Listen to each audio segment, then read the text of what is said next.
Welcome back to another episode of Big News. I'm Alchemist. I have with me again Boris and my good friend Wraith, who What's recently up? won a regional, and very excited to have him on. You know, he's got a great YouTube channel. The link for all that will be in the description.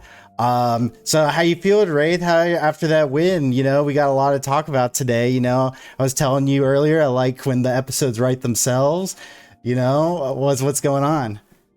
Yeah, no, I feel amazing. Honestly, it was a long time coming. I knew I was gonna win one eventually, because I put in so much effort into my YouTube and I'm just surrounded by content, and then like I'm always, if I'm not making it, I'm watching it, and so it's like I have a lot of knowledge, and so I knew I had what it takes to finally win one, and yeah, I had a pretty lucky bracket run, I would say, and I was able to pull it off. So yeah, a lot of news to talk about. I'm feeling good. Hope you guys are feeling good too. I'm ready for this.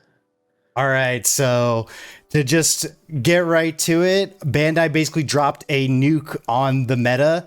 They have banned the leader, Newgate. They've banned Dadan, Nami, and five cost Marco, which is very, I would say, just insane. It's Yeah, actually insane. ridiculous that they would do that. A few episodes ago, I was talking about how they should have done it to five cost Marco from the beginning. They should have banned Whitebeard from the beginning. So all this makes sense, I guess, from my perspective. Nami, everyone's a little confused about that, but basically, we're getting a second iteration of Bandai just creating a point 0.5 version of the meta, which is so ridiculous. So what do you think, Boris? How do you think that the destruction of these core pieces to Um, red is gonna go sit with everybody? Do you like it? Do you not like it? The game dead? What's going on? so, as you guys know, I'm a green player. So, red has been a color that I've dabbled in a little bit, but I've tried to avoid for the most part. It's just not really the way that I like to play it. And when I do play it, I tend to not enjoy the game as much. Um, so usually, I gravitate more towards the green strategies, a lot more board control, tapping, double attacking from kid. Kind of have like the mid-range bodies out there. Um, So, part of me is happy, of course. Part of me is also a little sad. I have a few friends who had just bought into Law. Um, people who are like trying to max out their Law decks over the last few weeks. So I do No. feel bad for them. Unfortunately, I think a lot of people, seeing how popular Whitebeard was and how Zoro had been starting to do well again, it's like, spend money on those alternate arts. And of course, there's the new Nami that literally just came out like a week or two ago with the new art. So I know a bunch of people cracked a bunch of cases of that, trying to get four of those Namis. And of course, we have the new Nami coming out as well in the new starter deck in about a week or so. So in terms of financial side of things, I do feel definitely bad for those players who had been investing in red cards, and on top of that, this has led to a whole ton of buyouts over the last 24 hours or even 12 hours. It hasn't been that long. Yo, what is Um, Katakuri at right now? Keep going. Sorry, and the, sorry. the problem now is that we actually have a lot of new people joining the game. Even in my community here in Atlanta, we've seen a bunch of people either who had maybe played in the beginning and took a break and are coming back, or people who because of live action they're getting interested in One Piece, or just friends inviting other people to play the game. Like what kind of deck do we recommend for them now? Like everything is kind of expensive. Hey, if Not you want to win a game of One Piece, you know I got a deck for you. yeah. What? Yeah, What? talking about buyouts, I'm actually looking to sell my Katakuri deck. I bought it at the beginning of the set for around like 200. As soon as I add up the totals, it's easily over $300 now what the deck is worth, and so I'm trying to get rid of it because obviously I found my home. I know what deck I'm going to be playing for the rest of this set, and so yeah, definitely gonna see what I can do there. But yeah, no, the ban was super crazy. I don't understand the Nami like you were saying, so I agree with you on that point. I did say on Twitter, I was like, this might be a hot take, but I kind of enjoy it because now there's this shift of like people are actually going to be able to innovate. Because the way I see it is, when we get the new set, we get decks from Asia, we get their meta, and then we kind of just we tweak what kind of decks they're running already. So we never have a chance to like maybe make something fresh, something maybe someone makes a new deck that no one's seen before. And so we kind of have an opportunity now for this last month that we have this set. And so I'm kind of excited for that. But it does suck for red players overall. I think they could have just held off on this ban because I mean, with the start of OPO5, red wasn't going to be like as dominant. So It is Yeah, I kind of think, crazy. Oh, go ahead. I was gonna say, it is like you said. I'm personally, like I said, I'm personally excited to see all the new tests. I'm excited to test a bunch of different decks, see what's viable now.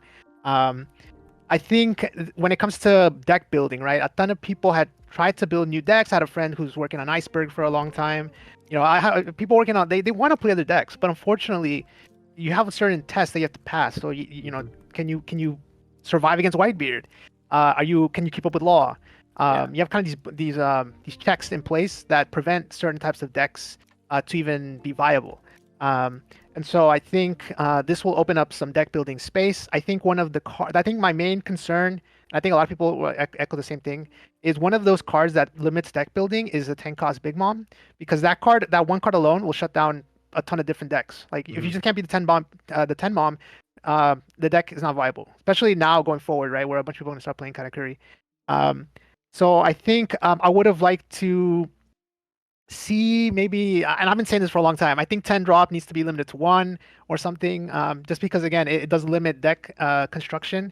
And those people who love to come up with new decks have friends working on VV. You remember there are competitive players like us, but there's also people at the local level who just like playing their favorite characters or trying different types of styles. Yeah, of course.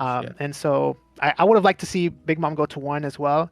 But overall, I think personally, again, I'm excited. So So, but what do you think about the sacrifice necessary to create that excitement? We're talking about just basically, like, my Whitebeard deck is now a pile of cardboard. It's not like it's just taking up space now. And think about just like that huge chunk of like just players that they had to take out to make things interesting. Like it feels like they can do this thing with the game, but ultimately they kind of like are just like whatever on the back end. If you maxed out your deck today, then sorry, that's not our end. We're trying to make a game here. Like, what do you do have a good point. Like that does make sense, right? Like a lot of people I actually have a buddy that has a full dripped out Zoro deck, so that's like 5 of the Marcos, all Altards, and so Fire Fist Altards. So he has a lot of these cards that might not see as much play anymore. But I think the biggest part about it is they can revert these changes, especially like maybe going into OPO5, they'll revert these changes back, because at some point we have to meet at a middle ground for Worlds with Asia, right? So are they going to ban these cards in Asia, or are they going to just lift them for us? So eventually there is going to be a middle ground, and I think some of these cards we're seeing kind of like a big drop off in price right now. I think they'll slowly rise up, especially once I'm confident they will eventually lift some of these bans. I think then the cards will be worth a little bit more, but yeah, for right now it does feel really bad, especially if you how do you feel invest personally in about it? Because Whitebeard. I know you're having to wait on your prize cards as they just are literally taking a price, so you can't even get an exit out like how you want. Like how do you feel about this? Like, do you just feel like, hey, thanks Bandai, you kind of like screwed me a little bit, or Yeah, I mean, at the end of the day, it's still a gain, right? I'm not too mad about it. I know some yeah. people might be, but I got the Marco, I got the Jozu, and I got the Whitebeard. And so, I was looking to sell all of them, and so I was gonna, get some extra cash. But at the end of the Mhm. day, I'm still happy. I was able to get a Shanks, which is kind of the bulk Oh of the yeah, it's prize early link. on. And so, I'm not too mad about it. I realized at first I'm like, oh no, like I could have made so much more money, but at the end of the day, I'm gonna have more opportunities to kind of win more of these prize cards, and so I'm not too upset about it. I'm kind of just still on that high of wow, I was actually able to win Yeah, a regional. definitely. Like I never thought I would amount to something like that so soon, because I only started playing in set 2, right, and we're in set 4 here, and I'm already starting to see some results, so that was fun. So yeah, I'm not too upset, but I mean it does sting a little bit, right? I'm not gonna say it doesn't. Well, I on think this. I was gonna say with prize cards, at least from a collector standpoint, there are people who want them. Like for example, I don't care if Whitebeard is playable or not. At the end of the day, I think the card looks awesome. I definitely want to pick one up for my collection eventually. And from what I understand, I mean, I don't think there's many more chances to get it. I'm not sure if it comes with like a 2000, and I was gonna look this up before, but I didn't get a chance. I don't know if it says like Championship 2023 or It whatnot on actually it. it actually does say the year on it. Yeah, I just looked at my Okay, so I mean, if Sakazuki. it says the So year on it, then I mean, Mhm. I'm not gonna play in any more regionals because I think the only ones that are left are all in person, right? So that means I don't have any more chances to win one. So I do want to pick one up for my collection at some point. And I think down the road, as more players into the game, these are cards that will never be reprinted. They have date on them. So I think long term, these could have potential value as just as collector pieces. Um, so at least there's that bright side for those trophy cards. Yeah. I think though definitely it is if you get crazy though that they would just kill off the value of their own cards in the villa. Like yeah that just blows my mind. They're like, all right, we Yeah. know everybody wants these cards. Let's make people want them a lot less. So I think Yeah. ideally, right? Ideally, we Bandai would just, I think any card game, right? The ideal scenario would be they release cards. None of them are too overpowered to the point that they need to get banned or restricted or anything. Um, but I think in this case, we were seeing because we kept looking at the top list, top 16s. I think every single week it was like 50 to 60% red. Um, and unfortunately, I mean, again, I think they should have either done it earlier or now that it's like halfway in and we're about to do the new starter deck, that was going to change the things up. Maybe they could have waited till they might have not need to do anything. I think we would have. I think players would have been fine if we just waited till the end of the format. I don't think anyone was like super complaining. Mhm. But I don't want to drive this yeah. point too much or drag it on, but like it kind of seems like they don't play the game, right? Because everybody that knows the game from the beginning knew that Whitebeard was really good. It wasn't like a question to anybody. Like, and this is, I'm just gonna roll this into the next topic too. Just like this chaos that's happening is basically how I was able to sneak in my win with Whitebeard. Which brings my next point: is Law really dead? Because right now everybody thinks Law is Dunzo. Nobody's gonna respect Law. Their focus is on Katakuri right now, and I'm gonna drop this one off to Ray. Like, do you think Law can make a comeback and people are underestimating it? Because the problem with Whitebeard was not the cards that they banned initially; it was the leader. The problem might not be Dedan; it's the fact that the leader ability is incredibly powerful. What do you think? Yeah, no, personally, I do think that I feel like someone can cook up a lawless, but I don't think it's gonna have the same amount of power. I feel like just not being able to have one of your most crucial searches means you do have to tech in maybe like an Ezo to get an extra search, but then at that point you have two. You have Bonnie and you have Ezo. Ezo is not gonna get you your targets that you want, so you kind of have to switch maybe to like a little Whitebeard package. That's what I'm thinking. What about But like it's a definitely film not gonna be. package? Yeah, maybe like a film package with like some Brooks and but at the end of the day it's like uh you know it's bad matchups. Lost bad matchups just got better into it, so I think it's gonna hurt. And then obviously it might not have the same amount of firepower as it did before, so it definitely could. I can still see it being a tier 2 deck, but I don't think it's gonna be tier 1. I don't think it's gonna be like before, like how it was, and so powerful. Like especially when Law hits the nuts, that game's over, right? Well, let me So give it's you like, one more scenario. Everyone's gonna be playing Katakuri now. So maybe just the way that Law is naturally built with the 8 chump blockers, with the 5 extra blockers, which is basically the kryptonite to Katakuri anyways. Do you think there's a world where it could sneak in that avenue? Not necessarily as a powerful deck, but just as a powerful counter to Katakuri. yeah, 100%. I think Law will still definitely have a good matchup into Katakuri just because of how it's naturally built. You're gonna get your shambles. Turn 3, you're swinging. Turn 4, you're swinging. Turn 5, you're swinging. You're rushing it down. I think that's more of an issue with Katakuri rather than Law. I think Katakuri, although people are saying that it's going to be the best deck in format, I've seen a lot of people praising that there's going to be so many Katakuris. I still think this deck is not as good as people say. I have tested against it multiple times, and I've definitely found multiple answers to Katakuri. So I get why people want to like ban the 10 mom, but I feel like it's not necessary. I think the deck actually needs it. I mean, obviously it's a casino, like people say. Don't get mad at me. I know people in the comments always get mad at me for saying casino curry. Um, but Katakuri can win off triggers alone, but that's the way the deck is played. So, but yeah, going back to your point, I think Law's natural speed on the deck, just how it's built to be played, is super good counter to Katakuri. Well, I guess on that same, just to go on like a mini tangent, like now that this is the way I feel about the anime. People are going to play Katakuri like crazy. Is this like? I mean, it's just going to cause more of the same, right? People are going to hate this, right? Or do you think people are just like going to be okay with it? I feel like I said this last time too. People are not ready for a yellow world. Like, I just feel like I guess let people me bring up a point. If we think, you know, if a lot of people are going to be hopping on Katakuri, then there's going to be a huge target on its back. Whitebeard was a powerful deck, but if you know how to beat Whitebeard, you could beat it 80% of the time. At least I know I was beating it 89% of the time. So I think once people like, you know, Awaken was saying, or you Wraith. know, you can beat it. There's ways to beat it if you practice and you figure out and you try different decks and different combinations.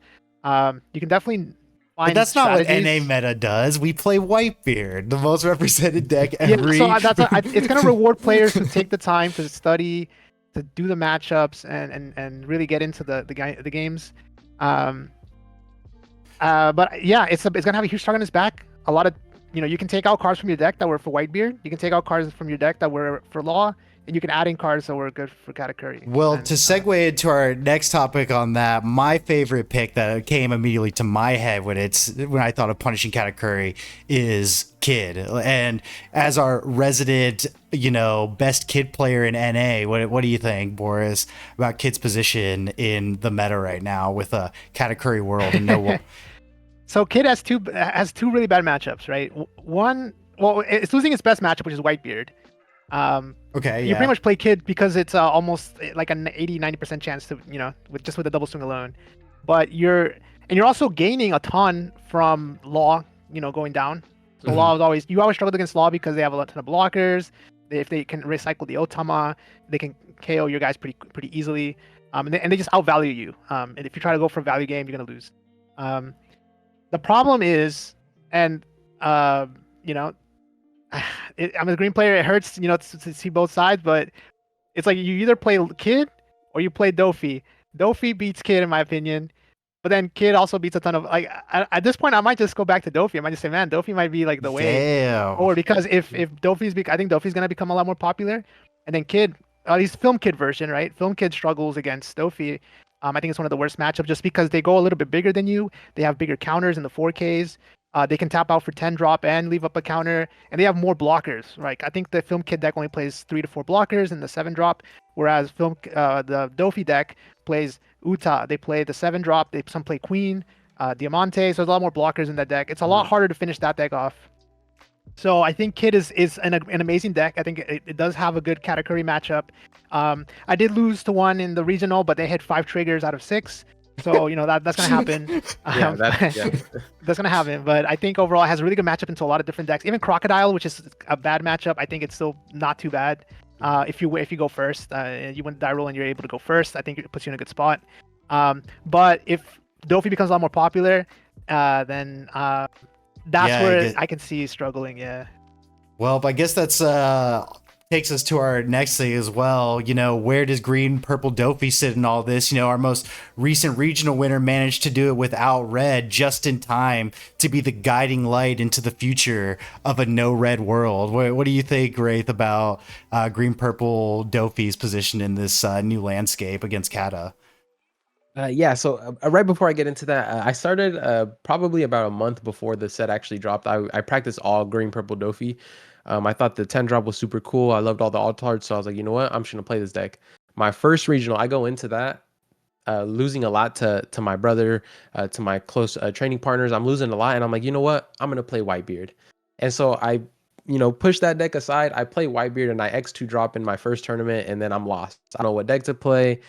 And then I don't know, something just clicked. The tournament after that, I made a huge misplay, and then I was actually able to take one. And so I think in between that time, I went back onto this deck and then slowly learned exactly what I was doing wrong and to improve. And then once that clicked, you know, that's when I kind of found my home, I like to say. But this deck right here, it's amazing. Pre red ban list, I think it's top 6, top 5 potentially. Just because it has such a good matchup spread against the top 3, you know, the 3 red decks. Although it doesn't win them outright, it has a lot of answers, and if you see those answers, you have a really good chance of beating every single one. I think the hardest one was probably Zoro, just because they find their Fire Fist and Gordons, and they do 2 or 3 of them on you, and they kind of rush you down before you can ever establish a board. Unlike Law, like even if they do hit the nuts, you have Sugars, you can play Choppers, you have a lot of Yeah, answers. Sugar's crazy. Sugar like wins that matchup. Like it's so good. Exactly. If I'm Yeah. seeing 3 Sugars in one match versus Law, it's kind of hard for him to come back, and especially if I'm dropping my Luffy's, like in my 10 on curve, etc. And so but now after ban, we can talk a little bit about after ban. I'm definitely gonna have to switch up my list a little bit because I was hard teched for Whitebeard, and that's why I ran into 3 and I was able to beat all 3 in my winning run. Because I teched all into Whitebeard, I did not tech nothing for Croc, no Rebecca matchups, and so I got a lucky run in terms of matchup spread, but it was all I think 6 red decks, so that's still a lot of meta. That I had to go through. But I think with this new ban list, I think this puts Dofi into an even better spot. You have a winning matchup against Katakuri. Personally, people have been saying that Katakuri wins that matchup, but hey, you're the masters. I'm not listening to those guys. For my testing, it's definitely not as black and white as people are saying. Dofi definitely has the answers to beat Katakuri. And then the only other trouble that this deck would really have would be the blue colored leaders, like Rebecca and Croc in specific. I think Croc might being one of the worst matchups. I think just being able to tech in for that and find an answer to beat that, I think this deck is top 3. I know that might be a little wild to hear and say, but personally, I think that's what it is right now. No. It makes sense now because it almost seems like with red out of the way, it almost slows down the format a little bit. So you're not even worried about like bricking too hard anymore because the worst part about bricking is if you get rushed down, you don't have the answer to that. You're not allowed to establish the game. So now that that's like basically completely out of the game right now, you might be right. You have a chance to see all your pieces. You have a chance to go those long games and really like rain down the bombs instead of like being like, can I even play this 10 drop? I have a question on the Dofi deck. One of the things that scares me about playing the deck is that I will forget to unrest 2 Dawn at the end of the turn, and then my opponent will will say, no, you passed your turn, you didn't. Did that happen to you at all? Has that happened to you at locals, regional, anything, or are your points usually pretty? Or maybe you just never forget? Because I'm really bad at that, and when I play the deck, I've forgotten a few times. Yeah, I think it's just about putting yourself in a position where you won't forget, like kind of make it a habit. What I do is when I play with my friends or at locals, I'll play my turn out and I'll never rest the 2 Dawn ever. Like if I have 5 Dawn up and I'm resting 5 to play like a Tesoro or something, I'll rest 3 and pass my turn. Obviously in a regional, good tip. In a regional, I don't do that, but just always doing that subconsciously when I'm in a regional, I'm like, okay, the first thing that pops into my head is like, okay, wait, I can't rest only 3 Dawn. Let me rest 5. I'm gonna restand 2 up anyway, because the way I play when I'm practicing is that way, right? I won't rest the whole Dawn. I'll rest all but 2. So when I'm in that regional, that's the first thing that pops into my head when I'm gonna end my turn. It's like, okay, wait, I have to rest all my Dawn. Let me, it just puts me in a position to where my line kind of has to stop in a certain point and be like, oh wait, no, I have to rest everything. But then as soon as I'm remembering that, then my next thought is, okay, let me unrest my 2 Dawn when I'm ending my turn, right? And so but yeah, no, most of my opponents have been super chill. I don't think I've forgotten in tournament, definitely in real life, but like in locals and with friendly matches, and I'll just be like, oh, I forgot, let me turn it over, and they're cool with it. It's their friendlies.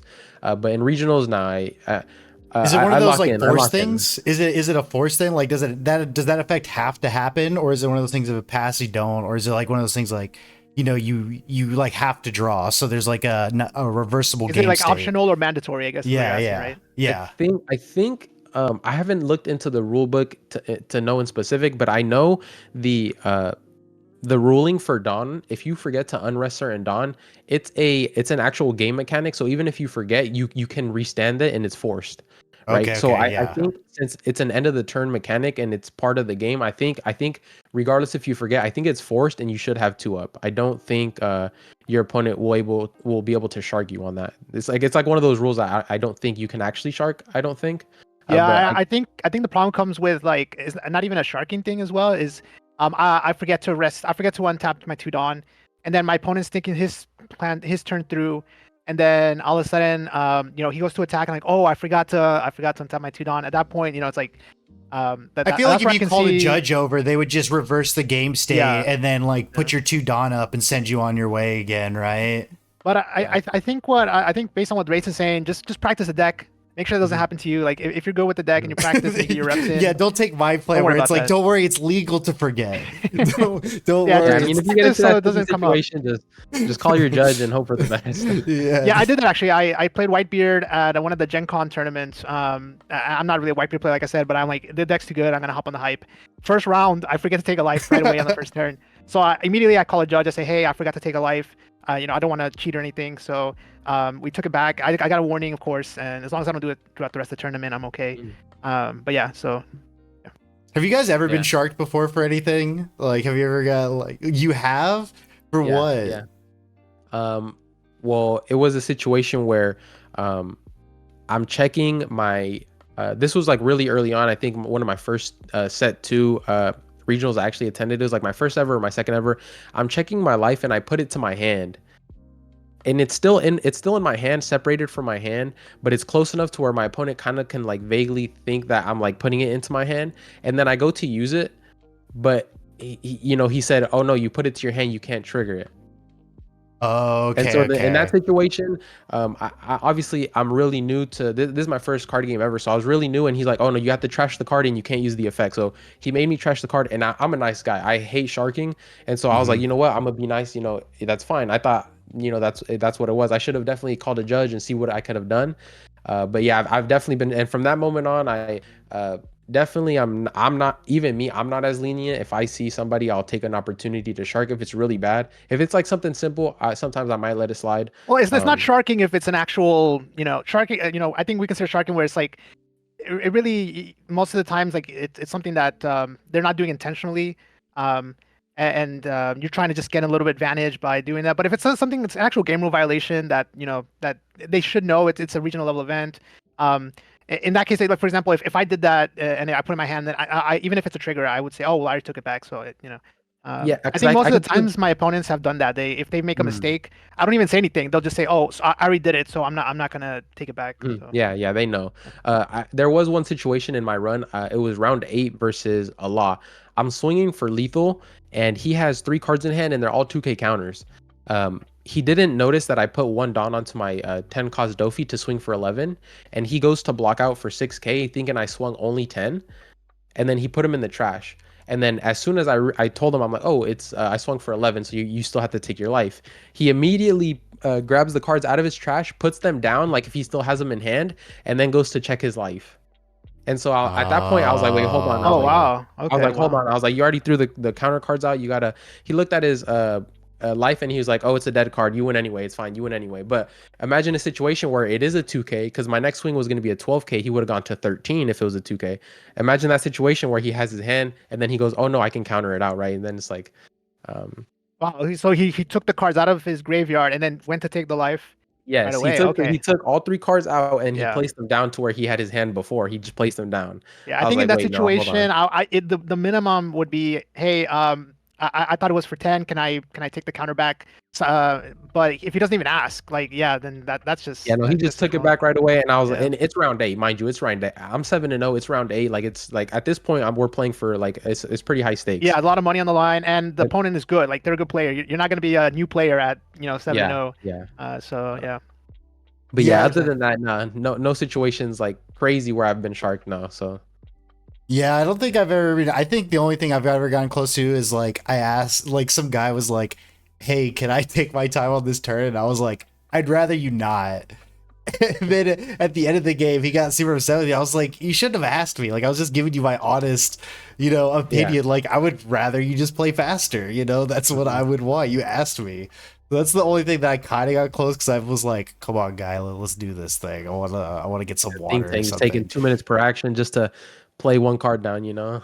So Yeah, to get back on subject, we talked about the meta really, really slowing down. That puts Nami in like kind of an insane place, right? The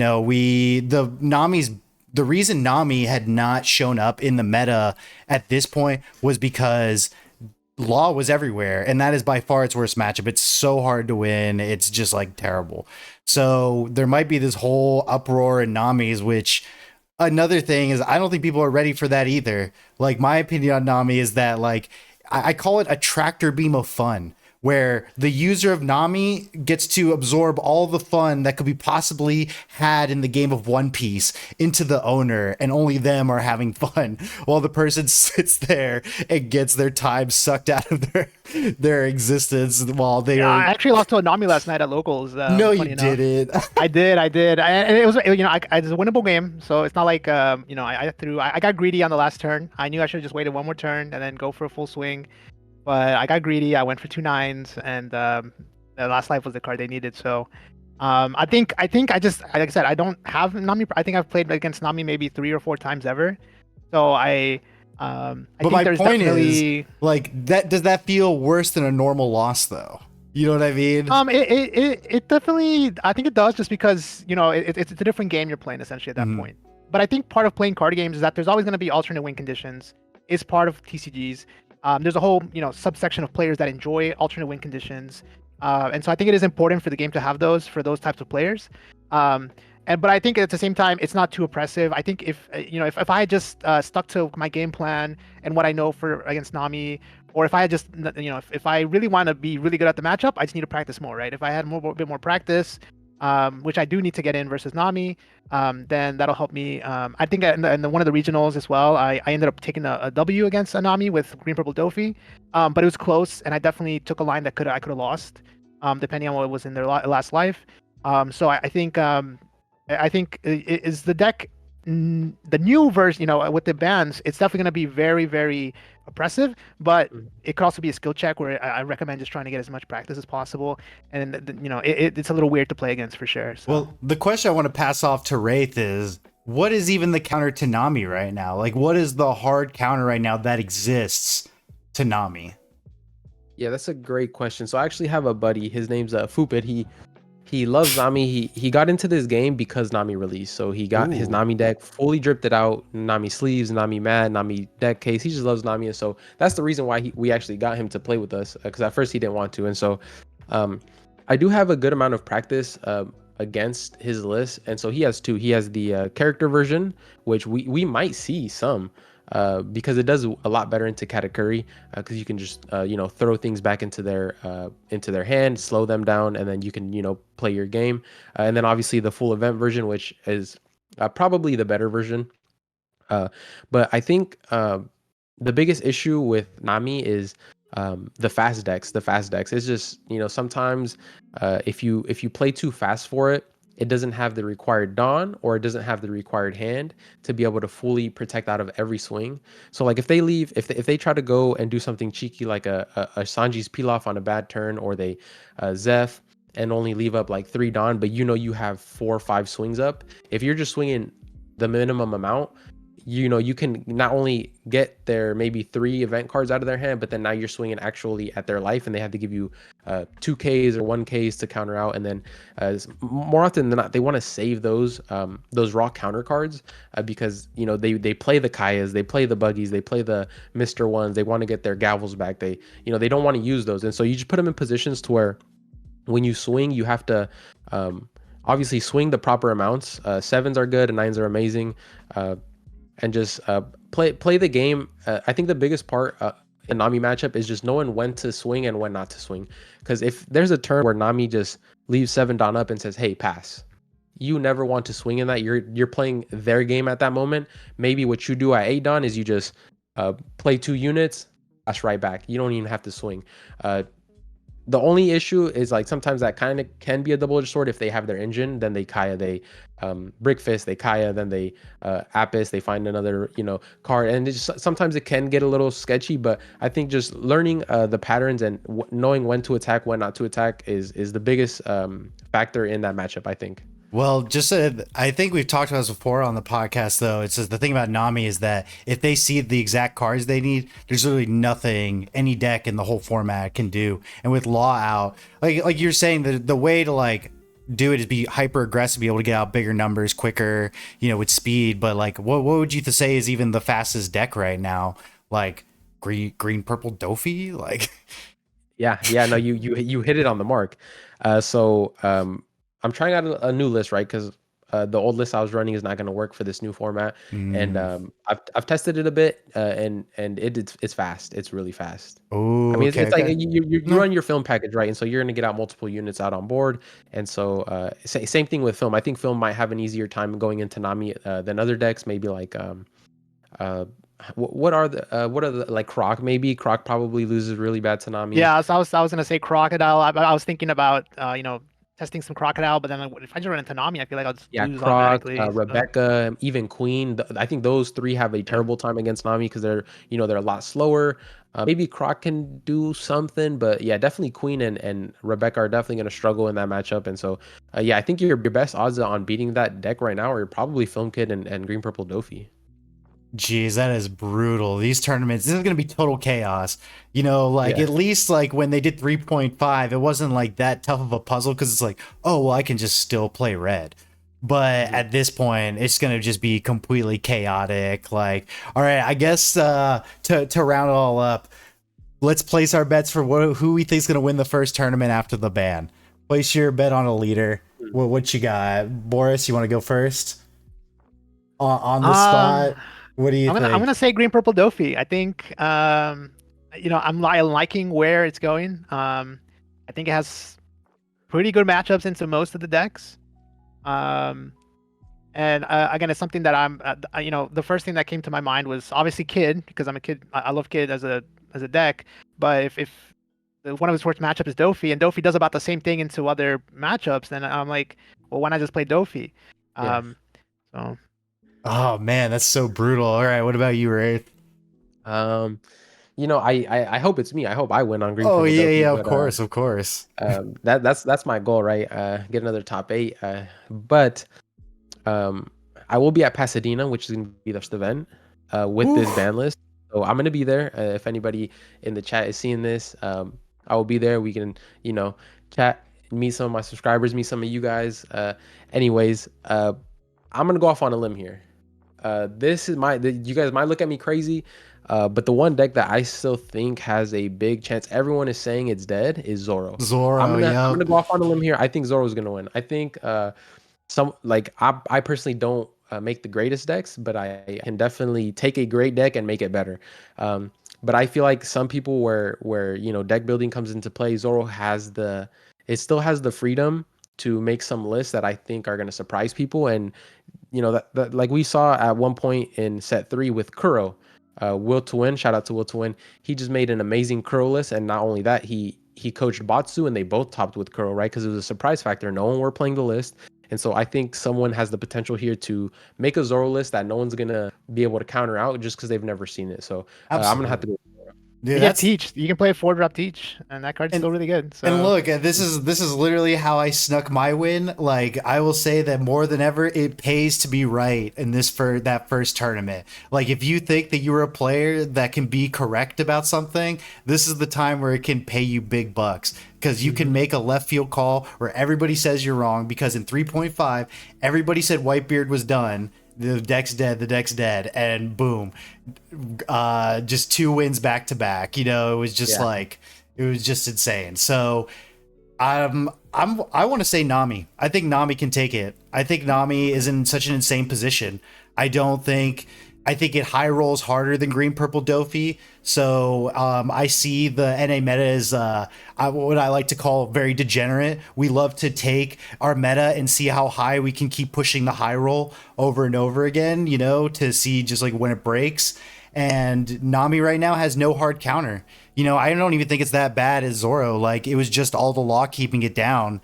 And if we have any sort of top players really like drill into it, then I think it could easily take everybody by surprise because, yeah, nobody's ready for that, I don't think, because they don't have the answers. They're not going to have the answers. Mm-hmm. So, all right, well, I guess that's everything I wanted to cover. Everybody's like, it's off to the races. The whole thing, they hit the big reset button. Everybody's off to the races. It's who knows what's going to win. Is there anything you want to shout out, Wraith? Like, I know everybody goes watch his YouTube. I know you're recently partnered, so congratulations on that as well, man. You've been killing the game, man, and I appreciate you coming on. Any final words? Yeah, shout out to you and shout out to Boris. Yeah. And yeah, thanks for joining us. It was great to have you on.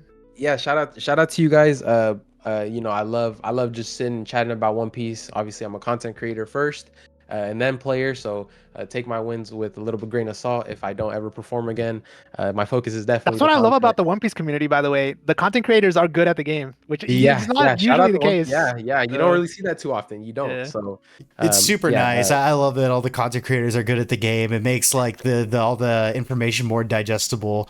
But anyways, that's gonna do it for us, guys. Thanks for watching. Like and subscribe. Go check out Awaken TCG. And for great content, you guys have a good rest of your day. Peace.